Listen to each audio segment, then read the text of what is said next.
Hello दोस्तों, क्या हाल चाल है आपका। आज मैं जो अभी वीडियो रिकॉर्ड करने वाला हूँ वो ईपीएस से होगा। ईपीएस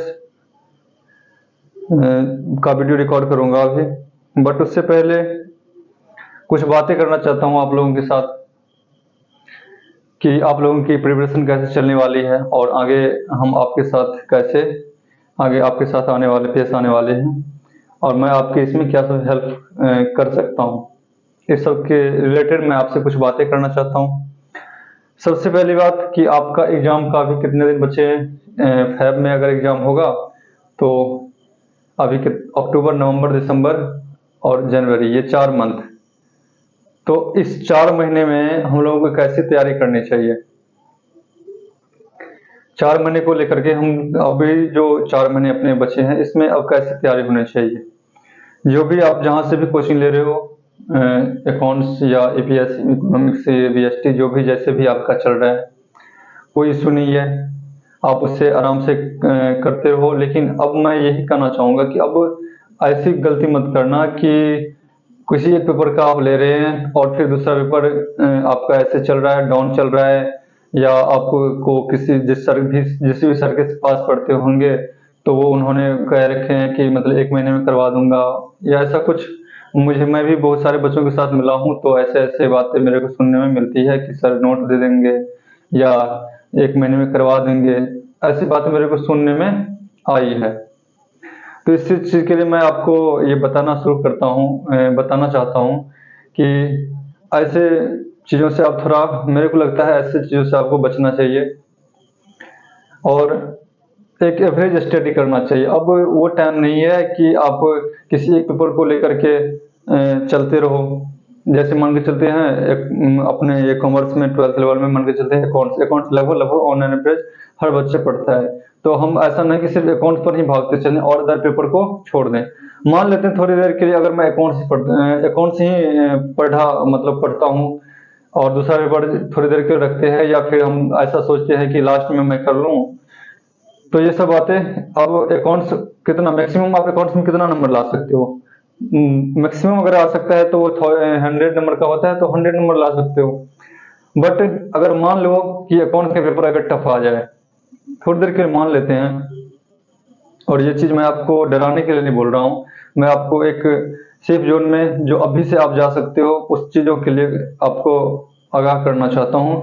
क्योंकि बहुत यार इस 2-3 महीने में जो मैं देख रहा हूँ ना, बहुत सारी चीज़ें बिहार बोर्ड में बदलती हुई नजर आ रही है। तो इन चीज़ों से मैं आपको एक बड़ा भाई होने के नाते समझो, टीचर को तो यार छोड़ दी मैं, आप सर या ऐसे वो चीज़ बातें नहीं है। मैं एक बड़ा भाई मान लो या अपना एक दोस्त मान करके मैं आपको बताना चाहता हूँ कि इन सब चीज़ों से थोड़ा आप बच के रहो और एक एवरेज स्टडी करना शुरू करो। 100 मान के चलो आप अकाउंट्स ज़्यादा प्रिपेयर कर रहे हो, अकाउंट आपका अच्छा भी है, लेकिन अगर हो सकता है अगर अकाउंट्स की पेपर अगर थोड़ा सा टफ आ जाए तो अकाउंट्स अगर आपका खुदा ना खास्ता ऐसा ना हो, बट अगर कुछ ऐसा हो, कुछ भी अगर ऐसा होता है, बैड लक कुछ अगर ऐसा होता है, तो फिर तो दूसरा पेपर आपका वैसे ही थोड़ा सा पढ़े ही नहीं थे, और अकाउंट्स अगर आपकी वो मजबूती थी तो वो ऐसे रह जाएगी, तो फिर तो एग्जाम पर इफेक्ट आएगा। इसीलिए मेरा कहने का मतलब है कि आप एवरेज स्टडी करना शुरू कर दो। हाँ, मान लेते हैं कि अकाउंट्स थोड़ा टफ है तो आप उस पर टाइम थोड़ा ज़्यादा दो। ईपीएस या इकोनॉमिक्स या बीएसटी आपका थ्योरी पेपर है, टाइम थोड़ा इस पर कम दो, लेकिन डेली ही इस चीज़ों को पढ़ना शुरू कर दो। अब ऐसी मत करना कि आप लास्ट 1 महीने में चले जाओ और फिर उसको लास्ट 1 महीने के लिए ले जाओ। किसी सर सब कोई भी अगर ऐसा करते हैं तो फिर मान के चले कोई सर अगर आपको ऐसा बोलते हैं कि लास्ट महीने में मैं करवा दूंगा, या फिर हो सकता है सर पर मैं कुछ नहीं बोल सकता क्योंकि वो इतना दिन से उन्होंने इतने बच्चों को निकाले हैं पढ़ा करके, मैं उनके लिए कुछ भी ऐसा कुछ नहीं बोलूंगा। बट आपके लिए तो ये नया है, आप तो पहली बार इसके साथ आ रहे हो, तो ये सब चीजें आपको थोड़ा माइंड में रख करके चलना चाहिए। आप पहली बार किसी भी चीज से, मान लेते हैं कि दिसंबर या अक्टूबर या नवंबर, जब भी अभी अक्टूबर चल रहे हैं, लास्ट मंथ में जाकर के आप पहली बार किसी पेपर से रूबरू होते हो, एक महीने में आप क्या ही कर लोगे। वो एक महीना, जैसे अभी 3 महीना 4 महीना बचा है ना, इस टाइम पर आपको वो आप लोगों को 100% प्रैक्टिस करनी चाहिए था। और आप पहली बार ही लास्ट महीने में जाकर के, दिसंबर जनवरी लास्ट महीने में जाकर के उसको आप उठाओगे, पहली बार देखोगे, तो फिर आप फिर 110 मतलब हैंड प्रैक्टिस कब करोगे, लिख कर प्रैक्टिस कब करोगे। और अल्टीमेटली आपको एग्जाम में तो लिखना होता है। आपको बहुत सारे मतलब एग्जाम्पल देकर के मैं बता दूं, कुछ भी कर दूं, आपको समझ में आ जाए, लेकिन आपको अल्टीमेटली वहां एग्जाम में जाकर के तो आपको लिखना है। तो इन सब चीज़ों के लिए मैं आपको एक आगाह करने की सोच रखा था कि एक बार बच्चों से इस तरह से इंटरेक्ट हूँ मैं। अब बातें आती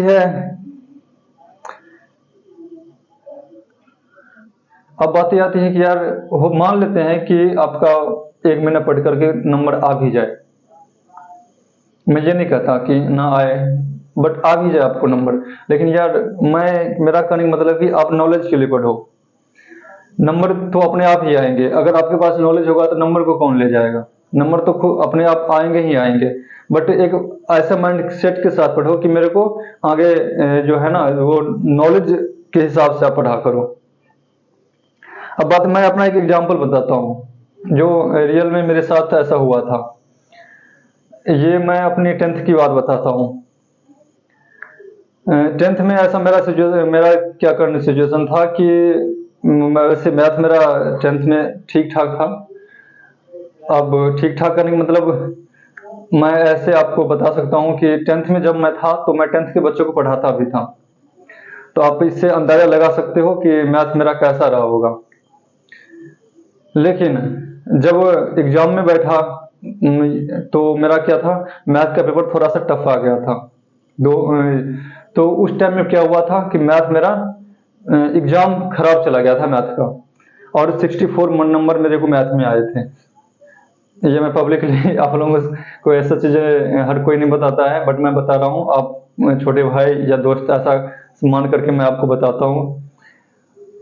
तो मेरे को वो थोड़ा खराब चला गया था, बट मेरी एवरेज स्टडी थी। चारों पांचों पेपर पर मैं पूरा एवरेज स्टडी कर रखा था। तो और जो भी 4 पेपर थे वो ऑन एवरेज सही चला गया। तो रिजल्ट जो है वो ठीक ठाक ही आ गए थे। तो मैं यही कहना चाहूंगा कि इस सिचुएशन में एटलीस्ट आपने पीछे जो भी करा कोई प्रॉब्लम नहीं है, अब जो चला गया वो चला गया। बट अब ऐसी सिचुएशन में आप थोड़े से तैयार होकर के एवरेज स्टडी करना शुरू करो। किसी एक पेपर पर ज्यादा फोकस नहीं, अब सारा पेपर को आप रीड करना शुरू करो। तो ये बातें थी। अब बात करूंगा कि अभी जो 2-3 महीने में जो बहुत सारे चेंजेज देखने को मिले हैं बिहार बोर्ड में, तो पता नहीं इसका मूड किस तरफ खिसक जाए। मतलब अपने जो ऐसा वर्ड नहीं यूज करना चाहिए, अपना मतलब एग्जामिनेशन डिपार्टमेंट जो है बिहार बोर्ड का, वो कैसा पेपर सेट करे। पिछले बार जो पेपर आया था उसमें 100 नंबर का ऑब्जेक्टिव था, मतलब 50 बनाने थे और 50 एक्स्ट्रा था। बट अभी जो एग्जाम मैंने देखा, एग्जाम कितने का है ये 1 मिनट बता दिखाता हूं मैं। अभी जो एग्जाम ये टेस्ट ले रहे हैं, मंथली टेस्ट अकाउंट, ये सितंबर 2023 का ये मेरे पास है अभी, शायद आपको दिख रहा हो या ना। सितंबर 2023 का ये टेस्ट है और इसमें इन्होंने 30 ऑब्जेक्टिव पूछ रखे हैं। हाँ, 30 ऑब्जेक्टिव पूछे हैं और इसमें से 25 बनाना है आपको, 25 बनाने हैं। 30 ऑब्जेक्टिव पूछ रखे हैं, आपको 25 बनाने हैं। तो इस हिसाब से आपको 60 ऑब्जेक्टिव मिलेगी और 60 ऑब्जेक्टिव में 50 बनाने पड़ेंगे आपको। तो क्या ये आपके लिए बेनिफिट? तो मेरे हिसाब से नहीं लगेगा। पहले आपको 50 ऑब्जेक्टिव बनाने थे तो 50 आपको एक्स्ट्रा मिलता था। अब आपको अगर इस हिसाब से करे तो क्या होगा, अब आने वाले दिन में पता चल ही जाएगा। बट अगर इस हिसाब से जो इन्होंने मंथली टेस्ट रखा है, इस हिसाब से अगर देखा जाए तो 30 में 25 बनाने हैं तो आपको 60 दिया जाएगा 50 ऑब्जेक्टिव के लिए। तो ये बात है। तो ये आपके हिसाब से एक गलत सिचुएशन ही हुई। मतलब आप इसको आप अपनी वीकनेसेस या थ्रेट बोल सकते हो आप। अब ये बात हो गई। अब एक चीज और है अब एक चीज और है कि क्या पता अगर इतिहास दोहराया जाए, आप लोगों को ये लग रहा होगा सर आप ये क्या बोल रहे हो कि अब इतिहास दोहराया जाए, क्या मतलब आपका ऐसा कहने का क्या मतलब है? तो हाँ, मैं सही बोल रहा हूँ कि अगर क्या पता अगर इतिहास दोहराया जाए। मैं बात कर रहा हूँ 2014 की एग्जाम की, 2014 की एग्जाम की। आप जिस भी सर के पास पढ़ रहे हैं या जहाँ पर भी आप जो भी लेक्चर या किसी भी सर के साथ अगर लैब दी या जो भी कुछ आप देख रहे हैं, तो आप उन सर से आप पूछा करो कि 2014 का एग्जाम कैसा आया था, 2014 का बिहार बोर्ड का एग्जाम कैसा आया था। आप पूछो उन सर से कि क्या रिजल्ट रहा था उस बार 2014 का एग्जाम का, 12th बिहार बोर्ड। तो ये 2014 और ये 2024 आपका एग्जाम फैब 2024 में आने वाले हैं। तो क्या ये 2014 के बाद 2024 में कुछ इतिहास बदलने वाली है? मैं ये आप लोगों को डरा नहीं रहा, बट आगाह कर रहा हूँ। आगे आने वाली जो भी अगर परेशानियां कुछ आएंगी तो उससे लिए मैं आपको एक आगाह करना चाहता हूँ। तो क्या इतिहास दोहराएगी? मैं आपको क्लियरली बता दूं, 2014 के एग्जाम में बिहार बोर्ड के टॉपर, जो कॉमर्स का टॉपर था, उसको 398 नंबर थे। तो आप दूसरे का छोड़ ही दो। अभी जो सिचुएशन है, आप लोगों को लग रहा होगा यार आ जाते हैं, ऐसा कुछ नहीं है। लेकिन अगर इतिहास कुछ अगर जैसे कि अभी 2-3 महीने से मैं देख रहा हूँ, तो उस हिसाब से अगर इतिहास अगर दोहराता है तो 2014 के बाद 2024 तो है, तैयार हो जाओ इन सब चीजों के लिए। और दूसरी बात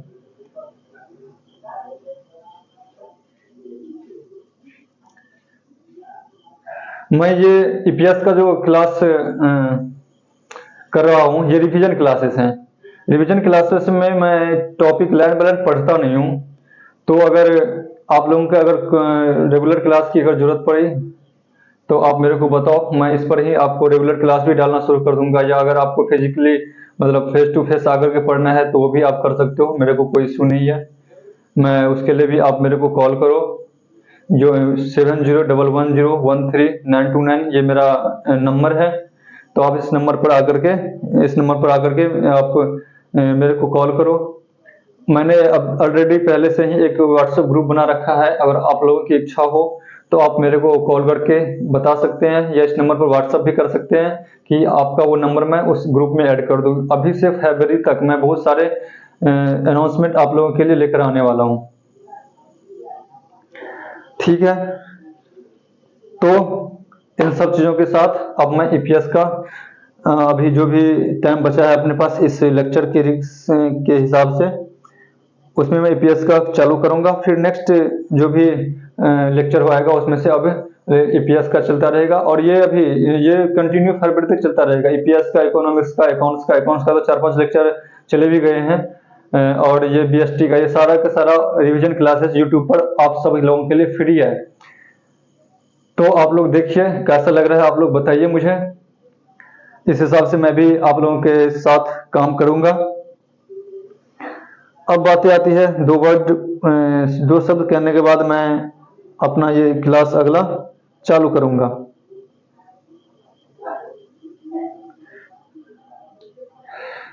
एक मिनट रुक जाओ भाई, थोड़ा सा टाइम मुझे।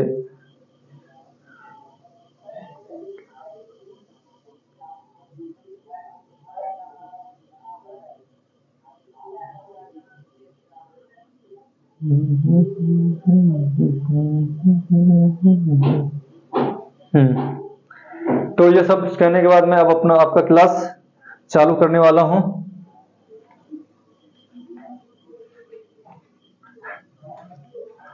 जो कि बहुत ज्यादा आज नहीं होने वाली, क्योंकि ये गुरु ज्ञान में ही आपका समय ज्यादातर आज चला गया। कोई बात नहीं, ये एक बताना जरूरी था आप लोगों का, ये इस जानकारी देनी जरूरी थी। क्योंकि अब आप लोग एवरेज स्टडी करो, सारे ही पेपर को उठाओ और उस हिसाब से आप पढ़ाई करना शुरू करो। क्योंकि अब अगर छोड़ोगे उसको तो अब बहुत लेट हो जाएगी।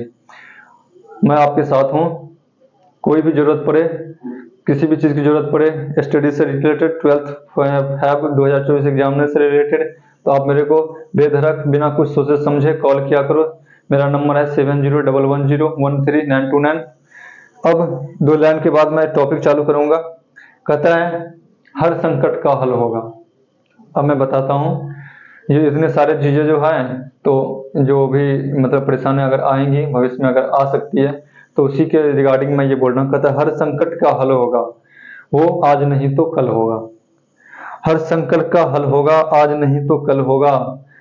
लोहा जितना तपता है उतना ही ताकत भरता है। लोहा जितना तपता है उतना ही ताकत भरता है। सोने को जितने आग लगे उतना प्रखर निखरता है। हीरे पर जितनी धार लगे उतना खूब चमकता है। मिट्टी का बर्तन पकता है तब धुन पर खूब खनकता है। सूरज जैसा बनना है तो सूरज जितना जलना होगा। क्या बोला? कहता है हर संकट का हल होगा, वो आज नहीं तो कल होगा। लोहा जितना तपता है उतनी ही ताकत भरता है। सोने का जितना आग लगे उतना खूब प्रखर निखरता है। हीरे पर जितनी धार लगे उतना खूब चमकता है। मिट्टी सा बर्तन पकता है तो धुन पर खूब खनकता है। सूरज जैसा बनना है तो सूरज जितना जलना होगा। नदियां सा आदर पाना है तो पर्वत छोड़ निकलना होगा। हम आदम के बेटे हैं। तो ये सारी परेशानियां जो अभी मैंने थोड़े देर पहले आपको बताया ना, तो उसी के रिगार्डिंग बोल रहे हैं कि अगर आप लोहा को देखो, जितना आप उसको आग में तपाओगे वो उतना ही और मजबूत बनता है। उसी तरह सोना का देखो, सोने के बारे में बोल रहे हैं कि जितनी आग लगे वो उतना चमकता है। वो हीरे पर जितना धार लगेगा वो उतना निखरता है। मिट्टी का बर्तन जितना आग में पकता है वो उस हिसाब से अपने धुन पर खनकता है। तो सूरज जैसा बनना है तो सूरज जितना जलना होगा। नदियां सा आदर पाना है तो पर्वत छोड़ निकलना होगा। हम आदम के बेटे हैं। हम आदम के बेटे हैं। हम आदम के बेटे हैं, क्यों सोचे राह सरल होगा। तो ये सारे एग्जाम्पल दे करके उन्होंने अब अपने मतलब एक इंसान पर उन्होंने कटाक्ष करा है कि हम मतलब कटाक्ष नहीं बोल सकते इसको, उन्होंने एक विशेषताएं बताई कि हम आदम के बेटे हैं, क्यों सोचे राह सरल होगा। हम इंसान के बेटे हैं तो क्यों सोचे, हम ऐसा क्यों मान लूं कि अपना मेरा राह सरल होगा। थोड़ा वक्त लगेगा पर संघर्ष जरूर सफल होगा। हर संकट का हल होगा, वो आज नहीं तो कल होगा। तो है, मैं ये क्लियरली बोल रहा हूं कि आप लास्ट 1 मंथ 2 मंथ में मत जाओ। अभी से आप एवरेज स्टडी शुरू कर दो, क्योंकि वक्त थोड़ा जरूर मतलब जरूर ज्यादा लग सकता है, बट आप लोगों के लिए अच्छा रहेगा। वही बात फिर, हम आदम के बेटे हैं, क्यों सोचे राह सरल होगा। वक्त ज्यादा लगेगा पर संघर्ष जरूर सफल होगा। हर संकट का हल होगा, वो आज नहीं तो कल होगा। तो अब बहुत सारी हो गई गुरु ज्ञान। अब चलते हैं ईपीएस के पहला टॉपिक क्या है? अवसर से आशा है। ये अवसर क्या होती है भाई? ये आज शायद एक ही टॉपिक पढ़ा पाऊंगा मैं, क्योंकि वीडियो का जो भी पीरियड होता है ड्यूरिंग मतलब सॉरी वीडियो की जो लंबाई होती है उस हिसाब से बहुत सारा वक्त मैं आप लोगों का ले चुका हूं। तो पहला ही चीज, अवसर क्या होती है? अवसर क्या होती है इसके बारे में मैं डिस्कस करता हूं। कहते अवसर का अर्थ है वर्तमान परिस्थितियों का संयोग से लाभ उठा लेना। मतलब वर्तमान जो परिस्थितियां है ना उसका जो संयोग है उससे लाभ उठा लेना। फॉर एग्जाम्पल, आप एग्जाम्पल ले, क्या एग्जाम्पल हो सकता है? जो आपके जीवन में है, ऑलरेडी है, बट आपको उसका लाभ उठाना है। आप स्टूडेंट हो, आप स्टूडेंट से ही सोचो। अभी आप 11th 12th या जो भी कुछ में हो, आपको अभी क्या करना है? अभी आपकी पढ़ने की सिचुएशन है, मतलब पढ़ने के लिए आपके पास अभी अवसर है। अभी मान के चलो 5-10 साल के बाद आप लोग का क्या होगा, वो अवसर खत्म हो जाएगा। तो ये आपका पढ़ने का एक अवसर है। तो इस तरह से देखो, अवसर वही है जो आपके पास है। तो वो अवसर आपके पास है, उसका आपको लाभ उठाना है। अवसर का यह संयोग हमेशा और प्रत्येक के जीवन में आता है। मतलब एजुकेशन का अगर एग्जांपल लेकर चलते हैं तो आपके जीवन में, मतलब हम सभी के जीवन में आया होगा, मतलब कि वो टाइम की आपको पढ़ना है, इस टाइम पढ़े, बचपन के टाइम में प्रत्येक के जीवन में आता है। कुछ लोग इसे पहचान कर स्वीकार कर लेते हैं और कुछ क्या करते हैं, ऐसे ही जाने देते हैं, चुपचाप देखते रहते हैं और वो अवसर आपके हाथों से निकल जाता है। जैसे कि अगर मान कर चले कि अगर 8 5 10 साल आप ऐसे ही आप देखते रह जाओगे, फिर आपकी पढ़ाई की सिचुएशन क्या हो गई, खत्म हो गई। 5 10 साल के बाद फिर आपकी अलग जिंदगियां होगी, तो आपके पास पढ़ाई करने का कोई टाइम ही नहीं मिलेगा। अवसर में अस्थायित्व नहीं होता। ये अस्थायित्व क्या होती है, तो कहते हैं अवसर में अस्थायित्व नहीं होता, मतलब ये स्थिर नहीं रहती, वो चलता रहता है। आपको पकड़ना है उसको, आपको पकड़ना है, वो चलता रहता है। मान लो थोड़ी देर के एग्जांपल अब मैं देता हूँ, कोविड के टाइम के एग्जांपल देता हूँ। कोविड टाइम में क्या हुआ था कि बहुत सारे बिजनेस बंद पड़ गए थे। उसके बाद क्या हुआ, ऑनलाइन प्लेटफॉर्म आया और बहुत सारे कोचिंग इंस्टीट्यूट का ही ले लो, बहुत सारे कोचिंग इंस्टीट्यूट क्या हो गई थी, बहुत लुढ़क सी गई थी, बंद होने की कगार पर पहुंच गई थी। अब बहुत हो सकता है बंद भी हो गई हो, मेरे को तो उतना डाटा है नहीं उसका, बट बंद भी हो गई हो या बहुत क्रिटिकल सिचुएशन में आ गई हो। तो क्या था, एक न्यू अपॉर्चुनिटी उस टाइम में आया था। जिसने उसको ग्रैब कर रखा वो तो मार्केट में निकल गया, लेकिन जिसने उसको ग्रैब नहीं करा वो क्या, वो फिर वहीं पे रह गया या फिर उससे डाउन ही चला गया। कोविड के टाइम में क्या न्यू सिचुएशन आई थी कि अपॉर्चुनिटी न्यू आई थी, ऑनलाइन प्लेटफॉर्म पर जो भी आया वो बिजनेस निकल गया आगे। लेकिन जो ऑनलाइन प्लेटफॉर्म पर नहीं आया वो फिर वहीं का वहीं रह गया या फिर उससे नीचे चला है। आज देखो, कोविड के पहले और कोविड के बाद, कोविड से पहले बहुत ज्यादा वो सिचुएशन नहीं थी, लेकिन कोविड के बाद बहुत सारी चीजें ऑनलाइन प्लेटफॉर्म पे आ गई है। बहुत कुछ आपके मतलब ऑनलाइन आ गए हैं। आप एजुकेशन को देखो या और भी कोई सेक्टर में जाकर के देखो, ये क्या थी, कोविड के टाइम में एक अवसर था। आप इमेजिन करो अगर कोविड के टाइम में हो सकता है आप लोग ये गांव या मतलब गांव साइड से अगर होंगे तो इन चीजों का ज्यादा आभास नहीं होता होगा। आप थोड़ा उस टाइम अगर न्यूज देखते होंगे तो सिटी सब एरिया का देखो क्या सिचुएशन थी वहाँ का। मैं दिल्ली से आता हूँ, वैसे था पहले उस टाइम पर। तो यार दिल्ली के सड़कों पर जो नॉर्मली नहीं देखा जाता था, मतलब पंछियां सब टहल रहे थे, ये सिचुएशन हो गया था उस टाइम पर। जो कि दिल्ली के सड़कों पर कारें के अलावा या गाड़ियों के अलावा तो कुछ दिखने को मिलता नहीं है। तो उस टाइम पर पंछियां सब टहल रहे थे, जानवर सब घूम घाम रहे थे, ऐसी सिचुएशन हो गई थी। सारा चीज पूरा बंद था। तो उस टाइम पर एक ऑनलाइन ही प्लेटफॉर्म था कि सारा मतलब कुछ हद तक उसको कंट्रोल करा। तो ये बातें थी। तो यही बोलता है कि अस्थायित्व तो नहीं होता, कि उसमें अस्थायित्व नहीं होता, कि वो अपना स्थिर नहीं रहता। अस्थायित्व मतलब स्थिर नहीं होता, वो चलता रहता है। आपको उसको ग्रैब करना है। उसके बाद यह कुछ दिनों के लिए आता है और फिर चला जाता है, ठीक है। इस आगमन को पहचान कर कुछ लोग इसका लाभ उठा लेते हैं और कुछ क्या करते हैं, उसको चुपचाप से देखते चले जाते हैं और वो उनके हाथों से निकल जाता है। इन्हीं कुछ लोगों को उद्यमी अथवा साहसी कहा जाता है। जो इसको अवसर मान करके ग्रैब कर लेते हैं उसको क्या बोलोगे आप, उद्यमी या साहसी। जो अवसर को नाजुकता तुरंत समझकर उसकी संभावनाओं पर विचार करके नवीन उद्योग व्यापार को मूर्त रूप देते हैं। जो भी नया मतलब आपके लिए अपॉर्चुनिटी आया उस टाइम में क्या हुआ होगा, ऑनलाइन प्लेटफॉर्म आया, जिन्होंने ऑनलाइन प्लेटफॉर्म को पकड़ लिया वो तो आगे निकल गए, लेकिन जिन्होंने क्या करा, छोड़ दिया या बोला कि चलो फिर सही होगा तो देखेंगे, तो फिर उसका सही कभी आया नहीं, वो ऐसे ही लुढ़कते ही चले गए। तो ये एक अवसर थी। नवीन उद्योग व्यापार को मूर्त रूप प्रदान करते हैं। अवसर परिस्थिति जन्य होता है, उसकी उत्पत्ति मानवीय आवश्यकता और उनकी समस्याओं के चलते होता है। मतलब आपको अगर कोई आवश्यकता है तभी अवसर आता है, अगर आवश्यकता ही नहीं तो फिर अवसर किस चीज का। मान लेते हैं एक एग्जांपल और समझ देते हैं। आदि मानव जो अपने लोगों का पूर्वज था, उनके लिए बारे में सोचो थोड़ा। उनका जो उस टाइम पर क्या अवसर होता होगा, उनकी तो कोई जरूरत ही नहीं थी। आग क्या हुआ, आग जलाना है, पत्थर को रगड़ दो, माचिस की जरूरत नहीं। आज कर गैस पर वो लाइट क्या कहते हैं, लाइटर उसको, हाँ उसकी जरूरत नहीं, उसकी तो कोई जरूरत नहीं थी। पत्थर पड़े हुए हैं, पत्थर को रगड़ डालो, बस आग निकल गई।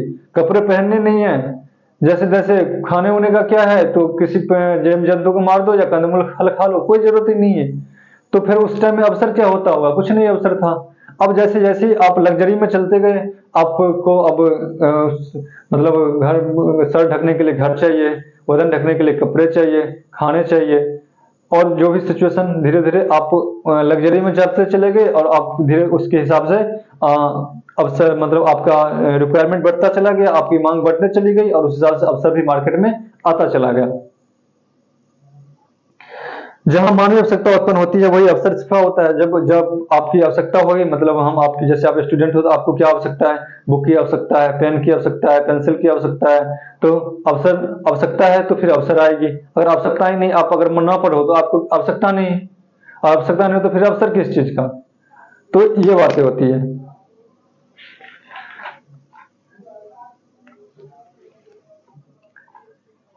समझिए उसके आवरण में अवसर छिपा है, मतलब ठीक है, सिर्फ से समझने और पहचानने की आवश्यकता है। मतलब आपको पहचानना पड़ेगा कि अभी इस टाइम पर क्या अवसर है, ये आपको पहचानना पड़ेगा।